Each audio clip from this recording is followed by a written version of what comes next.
Hello, everybody, and welcome to World Smithing. I finally said it right this time. Yay! This is a tabletop role-playing game show where we take a concept and we world build it. We start Yeah, with just a general intro, get our macro and micro on, and then kind of develop a session one, if you will.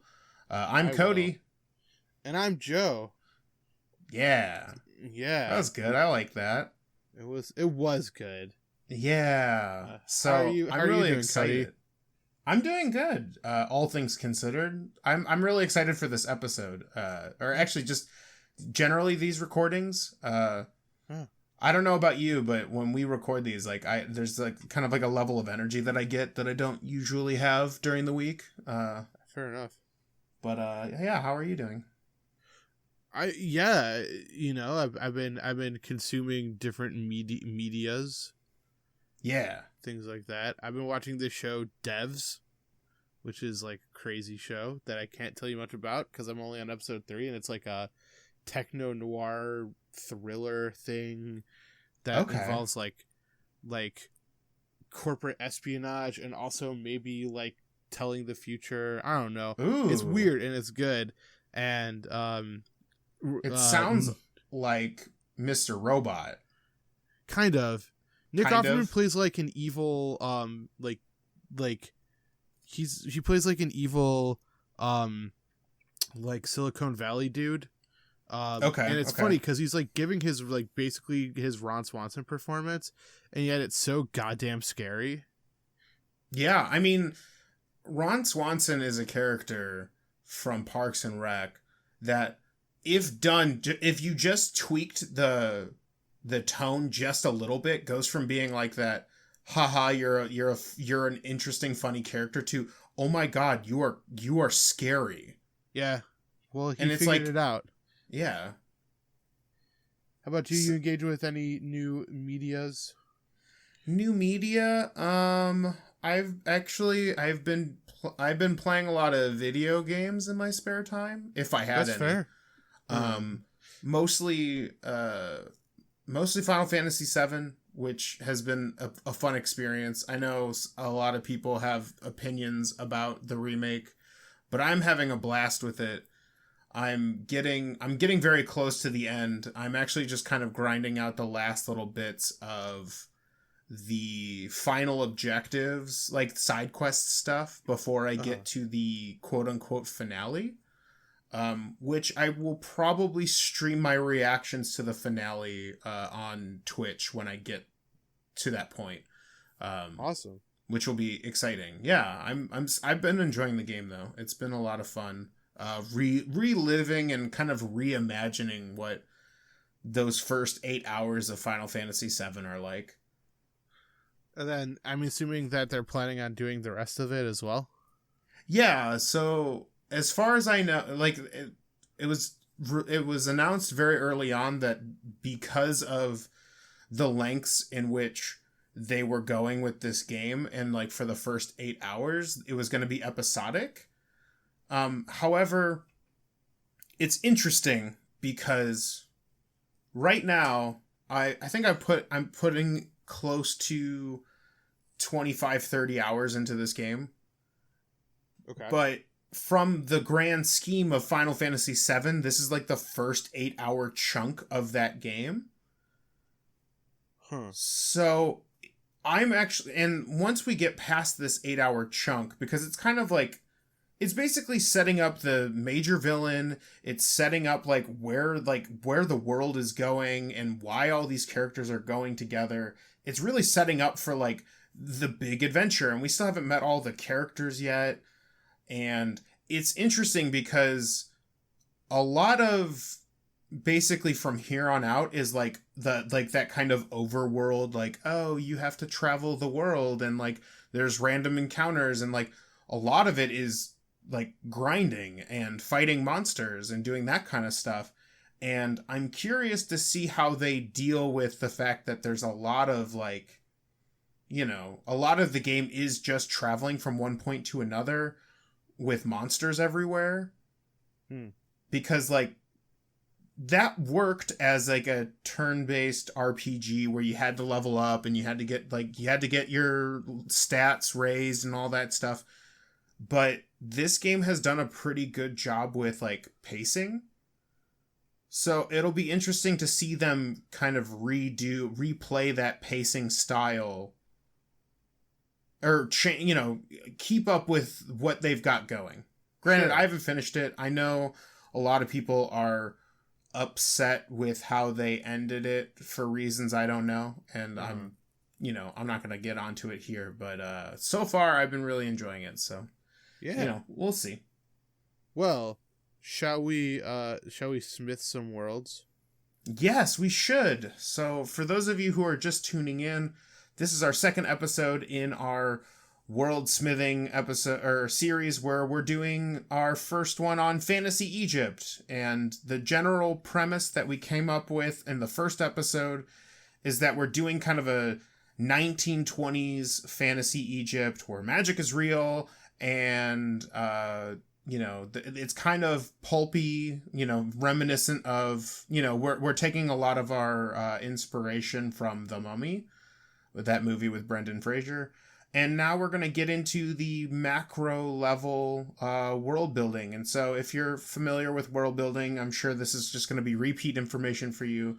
But for those of you who are like, I don't know what he's talking about, macro building is looking at the big picture and talking about and creating like big strokes about your world. This is usually, you can boil these down to a couple different things like themes, the culture and history of your world, other things that are like super important. Like in our case, since, we've grown up on D&D 5e, magic and how we're going to do magic in this universe and so many other things. Luckily for us, some of that macro world building has already been done since we're basically going to be using 1920s Egypt. So a lot of like, building maps or, just the general geography of the land, it's already done for us. So we've got a bunch of that stuff out of the way, but we still got stuff to create and talk about. Yeah. So Joe, do you want to start with themes? Go ahead. Yeah. So themes are like super, in my opinion, they're super important to your stories, your games, when you're doing tabletop role-playing games. These are the things that you hope that the stuff that you create will somehow tie back into, right? And we'll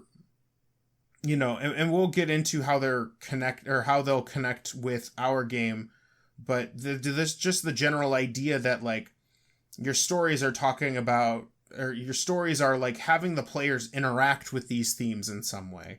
And so for us, the big three themes that we have that will kind of be stuff the players will be dealing with is the concept of law versus chaos, tradition versus modernity. Yep.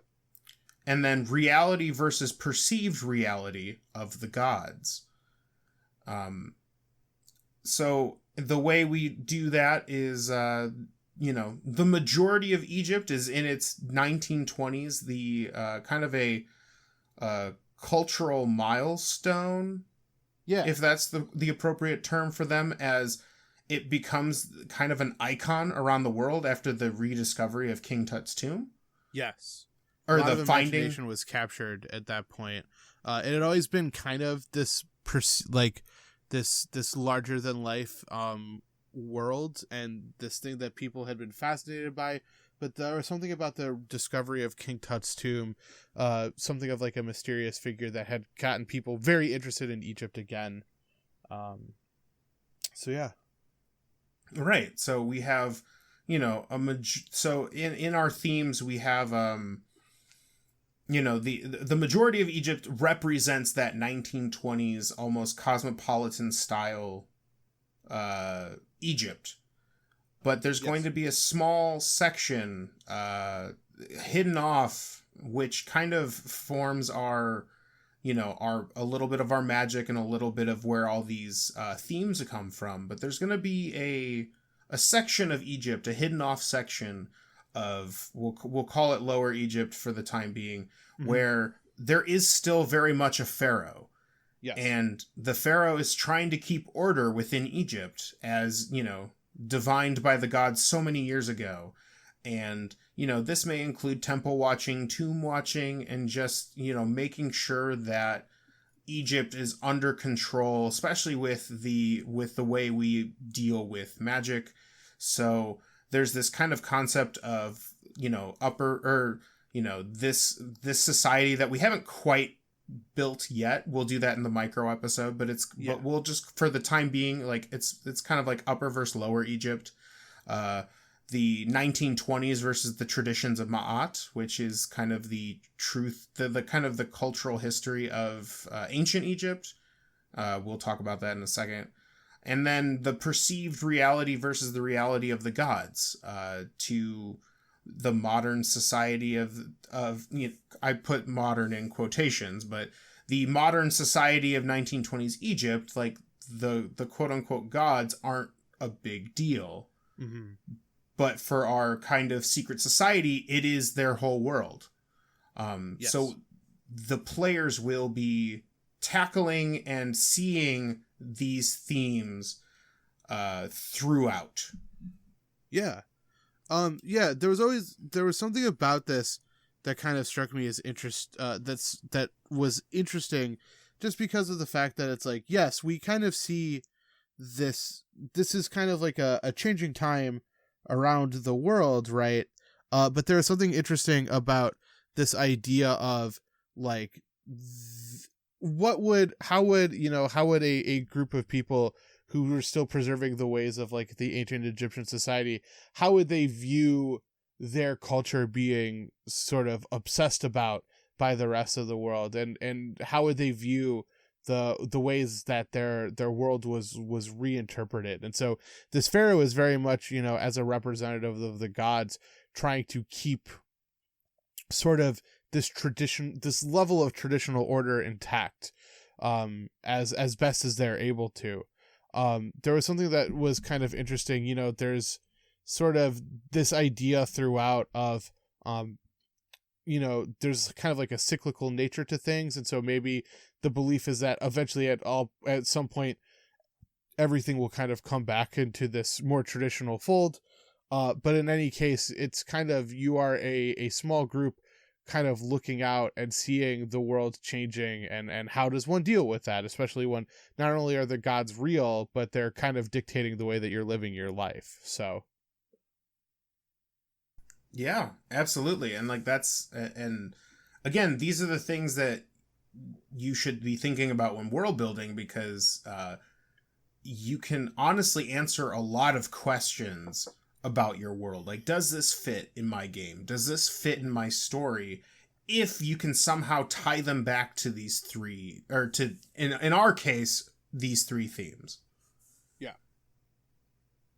And so to kind of tackle the next bit, the kind of culture and history. So for history's sake, we're doing 1920s Egypt. So already done for us. Cool. But there's more to that. We're, part of this game is going to be looking at ancient Egyptian society and looking and like figuring out how to tie that into this world. Like I said earlier, the traditions of Ma'at, which is truth, justice, and order, which is also represented as a god in certain periods of Egypt. Mm-hmm. And like this idea that there's this kind of this secret ancient area, while at face value everything feels no different from Upper Egypt. Magic maybe conceals and keeps this order hidden so that they can keep things in order, but like in the shadows, if you will. And with the huge cultural shift, there's this this is a huge area. There's lots of different ways to, put outside influences in here, which kind of goes to the, the second theme of, tradition versus modernity. Oh my God, modernity. Yeah. So it's very easy to kind of go back into that theme.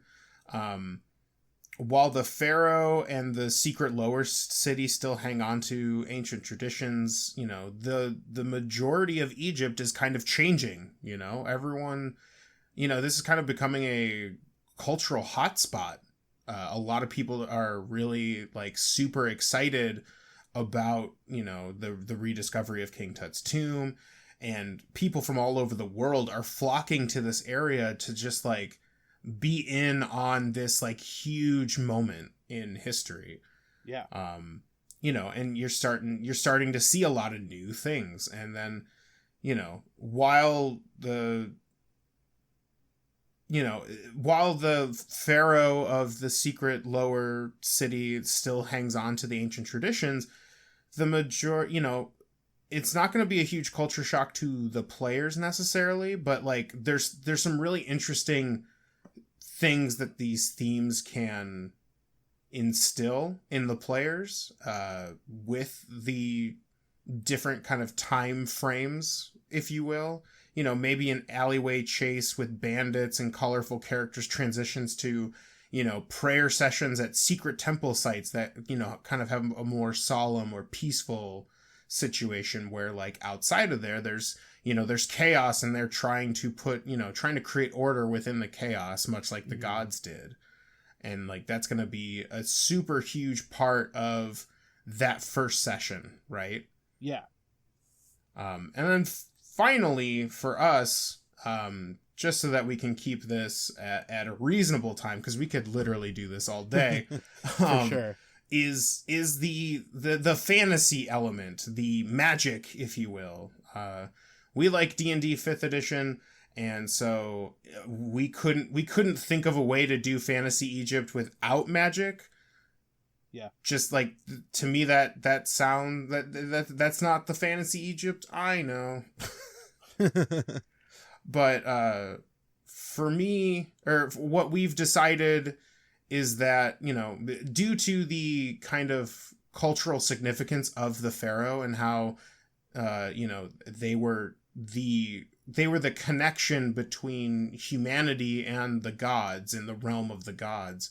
So magic in our fantasy Egypt is by nature inherently related to the gods. These, whether you learned it, whether you've you know, whether you're, you know, regardless of class, you know, you got this via the gods to some degree. Yes. It's also very heavily tied to the pharaoh, who, you know, secretly runs this kind of hidden city, and it by definition is tied to the divine power. And so in our game, this pharaoh is like a very powerful magic user. Like in our game, it is very well possible that the pharaoh is the one who shrouds the city in this kind of like invisible, you know, or this illusion rather. Yes. And it is assumed that in the rest of Egypt that magic does not exist, and those who practice it would do so in private. Or facing consequences. So the idea, and this is another reason why you develop kind of macro ideas, because they lead into your micro things, like your groups and your organizations. Because if it is decided that magic only exists within this small sect of people, then we also decided that, you know, there's some form of magic police that exists throughout Egypt. And maybe that's the organization that the players originate from. But they would exist throughout Egypt to basically make sure magic is hidden from the populace, and like go and make sure that, like, you know, oh, nothing to see here. That was, you know, and like, you know, punish those who would, you know, disobey the laws of how we use magic. Yeah, for sure. Yeah. I also think that it's important to note, one of the things we had talked about is the fact that there are some things out there that are like inherently magical. So like, for instance, like the various tombs and things like that, entombments would have levels of magic that maybe are not necessarily easy to control, especially if you are maybe not necessarily the power that you once were. So how does that work as well? So that kind of gives justification for going in like dungeons and things like that, doing dungeon crawls and things along those lines, because hey, we have these tombs that were like built with traps and things like that, and it's hard to channel the natural magic that comes out of them. So yeah, and not only that, this was something that I was thinking of as well. You know, for a lot of these tombs, they were for, you know, the previous pharaohs and things like that. It you know, because they are kind of our divine connection to magic and the plane of the gods, who's to say that when they passed, their magic didn't leave? And sure. so their magic dispersed within their final resting place, creating, you know, potentially powerful items, or just like magically, like maybe maybe it's assumed that the reason that people, or that the people of Egypt would basically, at least if memory serves, they would build kind of like soldiers that were like made out of like why is my brain shutting off right now? But like the, you know, the pharaoh would leave with like goods and things. Yeah.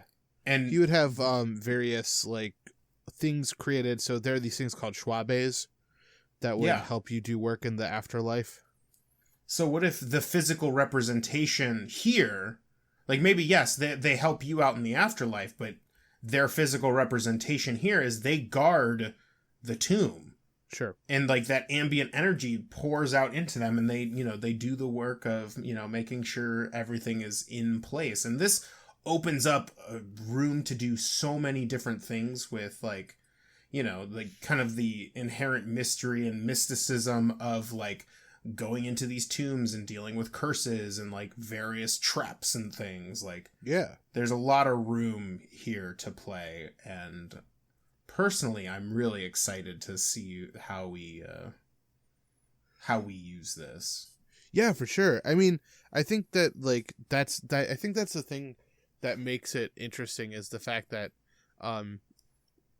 whenever you're sort of doing these like Indiana Jonesy, like pulpy things, is how to make the magic feel like real without necessarily ruining certain aspects of it. So like in Indiana Jones, you know, it's magic exists, but it's at a much like lesser degree than maybe ever, or maybe it was just like these divine objects are the only things.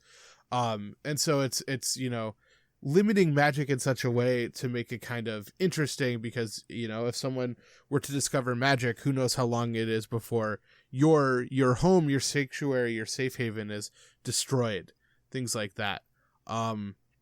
And so I think that's always an interesting aspect, is how do you handle magic in like a real time period of real human history, you know?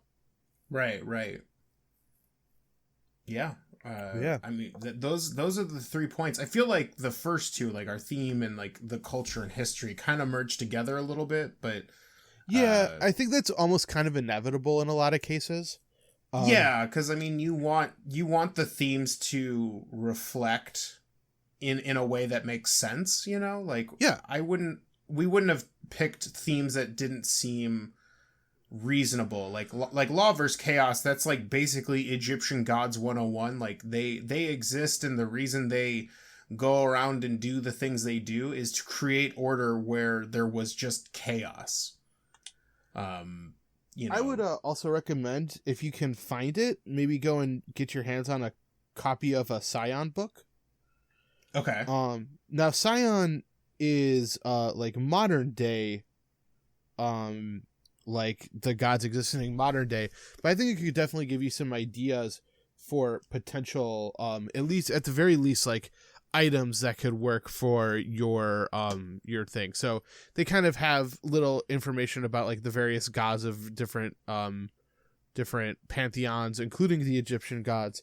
I would give you an idea of like, what do these gods look like? What are they about? It also gives you ideas of like, how you know, how their karmic system works and all of these various things, which could also help inform, you know, like, you know, just building a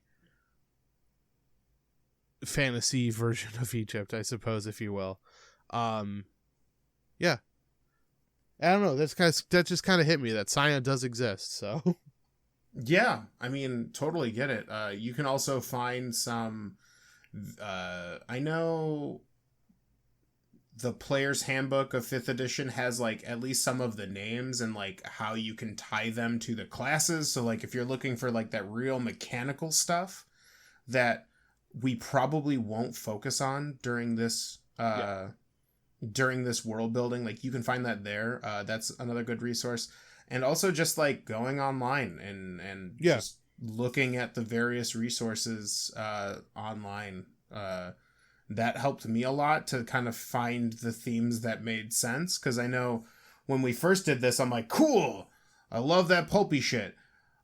I don't know a whole lot about this. So like I learned a ton while reading up on ancient Egypt and kind of like, you know, the shifts in the gods and all the different things that happen. Like it was super cool, and it helped give me an idea and you an idea of how we should move forward in a way that not only made sense but didn't feel like we were what's the word I'm looking for, like putting a negative spin on ancient Egypt in any way. Like it felt very like, it was like, all right, I get it. You know what I mean? Yeah. Agreed. Yeah. I'm excited to see. I'm excited to go to the micro next. And micro is a lot of fun. Put some actual places to this world that we are put those micro together. machines on the track. Yeah. Anything else, Cody? Nope, that's all I got. Well, yeah, same here. Hey, Cody, if someone liked this episode and they wanted to learn a little bit more about us and what we do, what's some ways that they could do that thing? Boy, howdy, the big one, numero uno, is you can go to our website at www.fandomroulette.com, where you can find all the other shows that we're doing as kind of our new tabletop role-playing game initiative, The One Shot, Lore Masters Investigations, and The Nerdy Affair. All tabletop role-playing game shows. If you like this and you want more, go to our website. We also have a podcast that we've been doing for about 3 years, so there's a ton of content there where we talk about nerdy stuff.